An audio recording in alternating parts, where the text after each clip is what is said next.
first thing na sa tingin po namin na laging mistake, no, as a new trader is unconsciously looking for the holy grail. No, this is a mistake that new traders often make. Ulitin ko, unconsciously looking for the holy grail. Sorry, hindi ko masyadong maiksian yung yung mga mistakes. May mga iba diyan mahaba talaga, pero hindi kasi namin ma-define no. So, number 1 is unconsciously looking for the holy grail. Ano ba ibig sabihin ng unconsciously looking for the holy grail, no? So, ano ba muna yung holy grail, no? Holy grail, yan po yung term natin sa isang strategy, no, in trading, whether it is forex, it is stocks, it is crypto, bonds, whatever, no, commodities.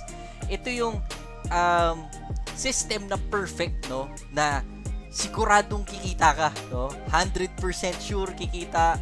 Kahit sabihin natin may mga talong konti, pero talagang sigurado, no, in the long run panalo talaga yan, no? Kunwari, intraday trading panalo yan, swing trading panalo, position trading panalo. So naiisip natin that unconsciously we are gearing towards that. As new traders, yun yung hinahanap natin sa trading, no? Kahit hindi tayo actually familiar, no, we're actually unconsciously looking for that particular holy grail. And that search could actually last for a long time, no, to be honest, no, but we'll get to that later.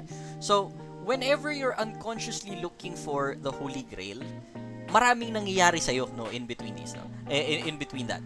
Take note lang po, no, before tayo dun sa mga nangyayari sa'yo in between that, wala pong holy grail sa trading, no? Tandaan nyo po yan, wala pong holy grail sa trading. There is no perfect system. Meron lang pong mga system na akma sa current market conditions, no? So for example, yung current market condition mo is trending yung market, no? Kumbaga medyo calmly trending, no? Maganda yung pag-trend niya. May mga systems that are designed for you to get good trades out of that type of market condition. Meron namang mga market condition na very volatile, pipitik sa taas ng mataas, babalik ng konti sa baba, no, pipitik ulit. Again, may mga strategies na diyan naman nagbe-benefit, pero pag ginamit mo yung trend following strategies kanina, yari yan dun sa mga mabibilis na pitik na yun, no? Normally, yung mga pitik na yan, ginagamit dyan yung mga straddle na trades, no? Yung kanwari, may buy stop ka sa taas, may sell stop ka sa ilalim, kahit saan pumunta yung market, basta pumitik ng malakas, at medyo malayo-layo, kikita ka, no? Pero, kapag ginamit mo yung trend following doon, walang mangyayari sa'yo. Okay? So, yun yung ibig sabihin namin, no? Walang holy grail doon sa trading, no? Anywhere you go, there's no holy grail. So, while we're unconsciously looking for the holy grail, no, as new traders, hindi natin kasi alam na wala palang ganyan, no? We are very prone to hypes in the market, no? Yung parang medyo mabilis ka ma-hype. Kahit ako, ang daming beses ko pong na-hype, no? Nung unang 2 taon ko, talaga lahat ng pwedeng kagat. Lahat ng pwedeng paniwalaan, naniniwala ako, no? Ganun ako nung first 2 years. It was terrible. So, yung pagka-prone natin sa mga hype na yan, we get hyped with gains, no? Kasi yan naman normally, no? Kanwari, makakita ka ng certain gains, may pinakita sa inyong trading system na, ganito yung kinikita niya, no? It made like 100% profit in what? 1 month, 2 months, no? It makes consistent profit, something, no? Tapos hindi mo masyadong naiintindihan kung ano ba talaga nagagawa ng system na yun, na, kumita siya talaga during that certain market condition. Pero kapag hinayaan mo lang siyang tuloy-tuloy, no? Pag nagbago yung market condition, pwede nang matalo yun, no? It probably won't give you the same results, no? So, very prone ka sa mga ganun. At yung mga pwede kang ma-hype with could be, trading systems na pwede matutunan. You can find them on the internet, people you know. It could be yung mga EAs, no? Yung may mga madalas naisip natin kapag robot yung nagtitrade, ano yan? Talagang magic yan, no?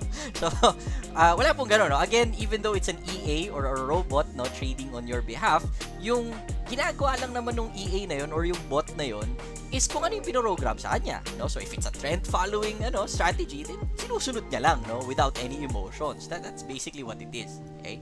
So, at the end of the day, hindi pa rin siya holy grail, no?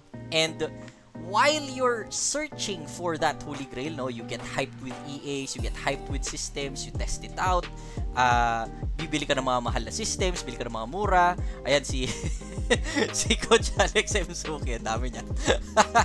Nabilang mo pa ba yung gano'ng karami mong EA na binili? Or ba? Hindi na. Hindi na.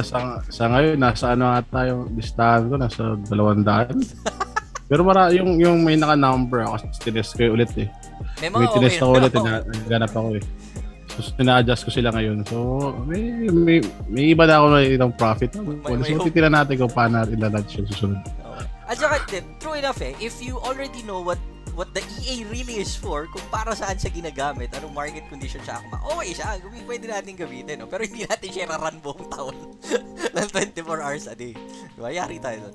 So, yun nga, ito, sa ano, idadagdag doon sa walang perfect system. Kahit na meron kang ranging system, yung dalawang may marami kasi EAs, di ba? So, meron akong ranging EA, tapos meron akong mga trending EAs. Kahit pagsamahin ko yung dalawang yun, hindi mo sabihin nun profitable. Kahit profitable yung dalawa, pag nagsama sila, pwedeng hindi profitable. So, wag yung isipin na magaling kayo sa trending, tapos naglagay kayo ng ranging na system, dodoble yung kita ninyo, no? Hindi ganun, okay? So, profitable na kayo, i-adjust lang para kumita yung profits na dyan, huwag kayo magdagdag. Okay? So, ayun, another thing doon sa paghahanap ng Holy Grail. Minsan kasi hindi lang Holy Grail yung hinahanap nyo, no? We're searching for greater profits, no? So, yung Holy Grail kasi yung search for Holy Grail, parang yan yung parang ultimate search ng lahat naman. Kasi yung mga programmers, kahit naman sa lahat sa sports, hinahanap din niya naman para ultimate strategy para solusyonan yung problema ninyo, no? You don't have to find something na perfect. You just have to find something that works. Tapos ma-adjust yun to the point na it will work sa the best it can sa inyo. Okay? There's no perfect kasi talaga eh. Kahit na Holy Grail, perfect system. Kahit na para sa akin yung system ko hindi na perfect yun, maraming talo yun. Pero nag-a-adjust yun once na mag-adjust ako, no? So nasa inyo, no? As you're looking for that perfect system, 'di ba, hanap ka ng system, tatry mo, tapos gagana for a while, no? Tapos mamaya hindi nagagana, ang gagawin mo itatapon mo na yung system. Walang kwenta to. Ang gagawin mo, hindi mo pa alam na gumagana pala siya nung market condition na yun. Nagpalit, hindi na, no? Pwede mo siyang gumana ulit kung nag-resume yung dating market condition. So, ang nangyari doon is you become a system nomad, no? Kumbaga, lipat ka ng lipat ng strategy. You never actually give time for that particular strategy to work or get better, no? Hindi mo siya na-improve. And, after a few months, after 1 year, baka yung mga iba sa inyo naramdaman to, parang back to square one ka pa rin, no? After 6 months of researching, of trying things, after 1 year, ganun pa rin. So, yun yung mahirap na part, no? If you become a system nomad, parang wala kang na-gain, no? Na nothing new, you're still back to square one. So, yan yung aiwasan natin, unconsciously looking for the Holy Grail, no? Number 2.